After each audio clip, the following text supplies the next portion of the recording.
Nakikita nyo ba itong balitang ito? Kung sakali daw na ideklara ng korte na ang 2025 national budget ay labag sa konstitusyon, they shut down everything daw. Gusto ko lang maglabas ng opinyon tungkol dito. Mr. President, kung kakatigan nga ng korte na unconstitutional ang 2025 pambansang budget, dahil yun ay sinunod lang ng Korte Suprema ang konstitusyon ng 1987. Tandaan nyo din sana ito. Ang konstitusyon na sinusunod natin ngayon ay nabuo dahil sa Pangulong Marcos Sr.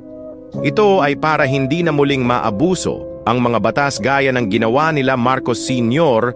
noong dekada 70. Sa mga hindi nakakaalam, nakasaad din sa saligang batas na kung sakaling mawalan ng bisa ang national budget ngayong taon, ang national budget nung nakaraang taon muna ang substitute habang nagpapanday ng bagong national budget.